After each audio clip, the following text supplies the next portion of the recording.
हाँ जी, good morning students. Today we are discussing chapter 9th of 9th class, force and law of motion. Last lecture में हमने numericals किए थे। उससे पहले हमने इनर्शिया भी पढ़ लिया था। आज कुछ इनर्शिया के टाइप्स पढ़ेंगे। इनर्शिया क्या था उसको रिवाइज कर लेते हैं। द इनएबिलिटी है of a body to change by itself its state of rest और uniform motion is a straight line is called inertia.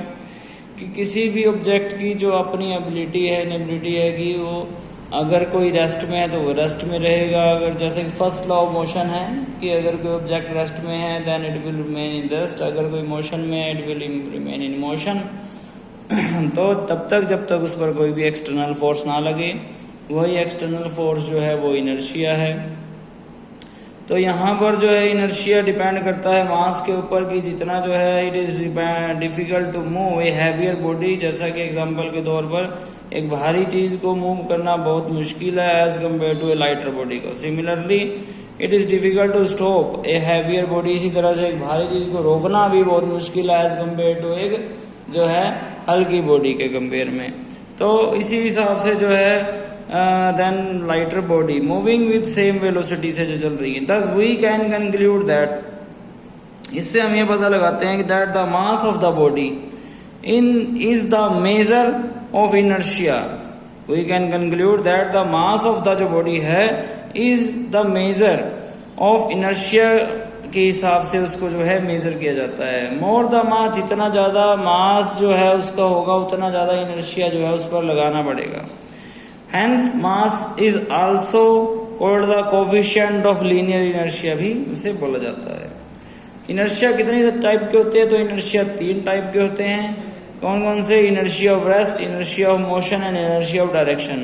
Example के तौर पर इनर्शिया ऑफ रेस्ट, जैसे कि अगर कोई भी when we beat the carpet, अगर कोई हम कारपेट, चादर या इस तरह की कोई चीज जो है जब हम उस पे से उसमें तो कोई धूल, कोई मिट्टी, कोई उसे जो है हटाते हैं, then with stick off remove dust particle the carpet is suddenly set into the motion. तो हम कारपेट को जोर जोर से झाड़ते हैं, कारपेट मोशन में आ जाता है, बट उस पर जो प्रेजेंट जो डस्ट पार्टिकल है वो इनर्शिया ऑफ रेस्ट के कारण वो रेस्ट में रहने की कोशिश करता है, जिसके कारण जो है वो अलग हो जाता है, कारपेट से डस्ट अलग हो जाती है। The dust particle tend to remain at rest due to inertia of rest की वजह से, जिसकी वजह से कारपेट अलग और डस्ट पार्टिकल अलग हो जाते हैं। सिमिलरली इसी तरह inertia of motion, inertia of rest का कोई और एग्जांपल, हाँ जी एक और एग्जांपल है, जैसे कोई भी एक गिलास लिया, उस गिलास के ऊपर जो है हमने जो है एक कागज रखा, उसके ऊपर एक कॉइन रख दिया, तो उस कागज को जो है यहाँ से जो है पुश किया, एकदम से प्रेस फोर्स लगाई उस पर, तो ये कागज जो गत्ते का टुकड़ा है ये मोशन में है, बट जो कॉइन था वो इनर्शिया ऑफ रेस्ट की वजह से रेस्ट में रहने की कोशिश करेगा। दैट्स वाई क्या होगा, कॉइन इसी गिलास में गिर जाएगा और ये जो कार्डबोर्ड था, जो गत्ता था, जो कागज था वो आगे निकल जाएगा। It is also the example of the inertia of rest. Secondly inertia of motion के भी, इनर्शिया ऑफ रेस्ट के और भी बहुत सारे एग्जाम्पल हैं। इनर्शिया ऑफ मोशन का एग्जाम्पल हमारे पास सामने निकल कर आया। इनर्शिया ऑफ मोशन में जैसे कि अगर मान लीजिए कि आप कोई बस पे जो है चल रहे हैं और बस जो है इस डायरेक्शन में जा रही है और आप जो है उसके अपोजिट डायरेक्शन में जो है एकदम से बस से उतर जाएं, तो आपकी जो आप जो है आपकी बॉडी वो तो एकदम से जो है मोशन में थी, ठीक है, तो आप जो है उसके जब अपोजिटली उतरेंगे तो आपकी जो लोअर लेग्स थी वो एकदम से मोशन में आने की कोशिश करती है, जबकि अपर बॉडी जो है वो रेस्ट में जाने की कोशिश करती है। दैट्स वाई जो है आप एकदम से गिर जाएंगे। तो इसी तरह के एग्जांपल एक और है, जैसे कि आप बस में जा रहे हैं, आप बस जो है इस तरफ जा रही है, आप जो है उसने बस वाले ने एकदम से ब्रेक लगाई, ठीक है, आपकी अपर बॉडी तो मोशन में थी, लोअर बॉडी वहीं पर जो है एकदम से जो है उस मोशन, जब वो एकदम से ब्रेक लगाई तो उसको जो है इनर्शिया ऑफ मोशन लगेगा, जिसकी वजह से आप जो है एकदम से आगे की तरफ गिरेंगे। क्यों? क्योंकि आपकी अपर बॉडी जो है रेस्ट में रहने की कोशिश कर रही थी और नीचे बॉडी जो है वो मोशन में थी। तो इस तरह के मोशन के बहुत सारे एग्जाम्पल हैं। और कोई एग्जाम्पल अगर मोशन का दूं, जैसा कि अगर कोई जो है किसी भी तरह से अगर जैसे कि एक पर्सन है कोई केयरलेसली गेटिंग डाउन जो है बस से आता तो हो गया।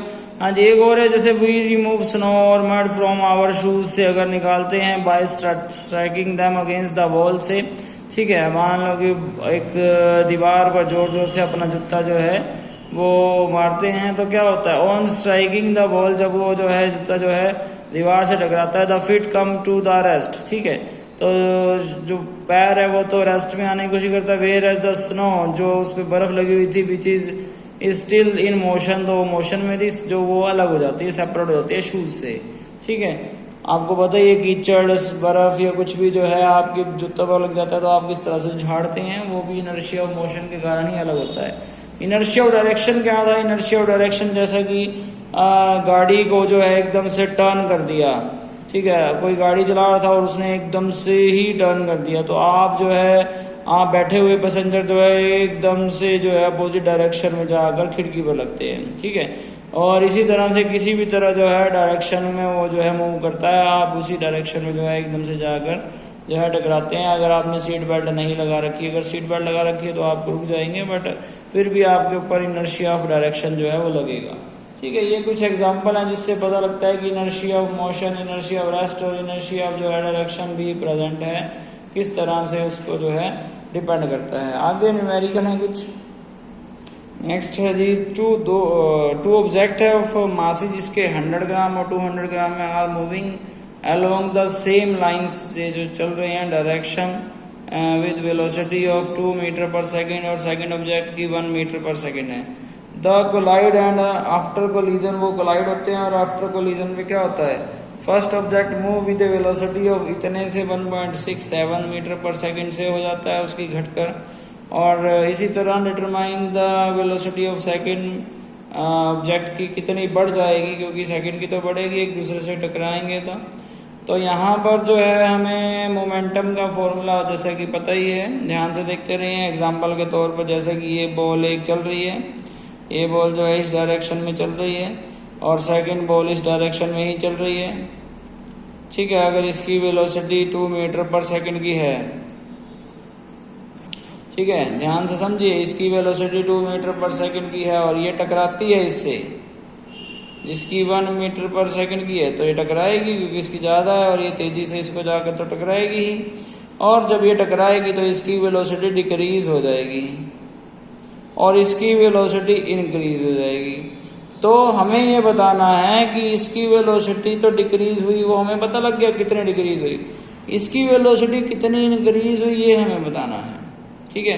क्वेश्चन आपको समझ में आ गया। आप दो बॉल्स जो है एक साथ गिरे, पहले ये थोड़ी आराम से गिरे, पीछे से थोड़ी तेज गिरे, तो दोनों जब आपस में जाकर टकराएंगी, तो पीछे वाली बॉल जो तेजी से छोड़ी थी वो थोड़ा स्लो हो जाएगी और अगले वाली बॉल थोड़ा तेज हो जाएगी। ये तो आप जनरली बात है, ठीक है। तो इसी को law of conservation of momentum बोलते हैं। तो यहाँ पर जो है एक तरह से हमें जो गिवन है पहले वो लिखते हैं हम, जैसा कि मास वन कितना है, m1 जो है वो कितना है 100 ग्राम है, ठीक है। अब यहाँ पर मास के ऊपर भी डिपेंड करता है, अगर कम भारी चीज होगी तो ज्यादा असर नहीं डालेगी, अगर भारी चीज टकराएगी तो ज्यादा असर डालेगी, ऐसा ही होता है। तो मास 1 है कितना है 100 ग्राम है, यानी कि किलोग्राम में होता है मास, तो 100/1000 यानी कि 0.1 किलोग्राम हो गया। मास 2 कितना है 200 ग्राम है तो 0.2 किलोग्राम हो गया जी। इसी तरह से वेलोसिटी भी गिवन है m1, तो v1 कितनी है, v1 है 2 मीटर पर सेकंड है और v2 कितनी है 1 मीटर पर सेकंड है, ठीक है। इसी तरह से जो है सॉरी ये इनिशियल थी, इनिशियल हो गया तो u आएगा, u1 और u2, ठीक है। फाइनली हमें पता है, फाइनल v1 पता है वो है 1.67 मीटर पर सेकंड और फाइनल वेलोसिटी दूसरे की निकालनी है, ठीक है जी। उसके बाद आगे फॉर्मूला है, तो फॉर्मूला है क्या, law of conservation of mass में m1 है, u1 है प्लस m2 है, u2 है बराबर क्या है m1 है, v1 है प्लस m2 है और v2 है। तो ये m1 मास 1 0.1 है, u1 2 है प्लस m2 कितना है 0.2 है, ठीक है 200 ग्राम था ना, और ये है 0.1, सॉरी ये तो 1 ही है, और m1 तो वही होएगा 0.1, मास तो सेम ही रहेगा, वेलोसिटी 1 की पता है और 2 की निकालनी है, ठीक है। इसका 0.2 हो जाएगा, अब m1 m2 बदल जाएंगे, और इसकी निकालनी है हमें, है ना। तो ये V2 हमें फाइंड आउट करनी है, ठीक है। तो हाँ जी, ये तो वही था सेम, ये 0.2 सेम है, M1 M2 M2 सेम है, ठीक है। अब ये फाइंड आउट करना है, तो सबसे पहले हम क्या करेंगे, सोल्विंग कर लेंगे। ये 0.2 हो जाएगा, ये भी 0.2 हो जाएगा, ये हो जाएगा कितना 0.167 हो जाएगा, और ये 0.2 V2 हो जाएगा, ये 0.4 हो जाएगा, ठीक है। तो यहाँ पर हो गया 0.4, और ये इधर आएगा तो -0.167 इज इक्वल टू 0.2 V2, और ये डिवाइड में आ जाएगा इसके। तो ये हो गया 0.233 बाय में 0.2 is equal to V2, divide करेंगे तो आएगा 1.665 मीटर पर सेकंड आ जाएगी वेलोसिटी, ठीक है जी। यही इसका आंसर है, ठीक है। होप सो आपको सबको समझ में आया होगा। इसी तरह से इसके बाकी न्यूमेरिकल्स भी आप कर लेंगे। Thank you so much.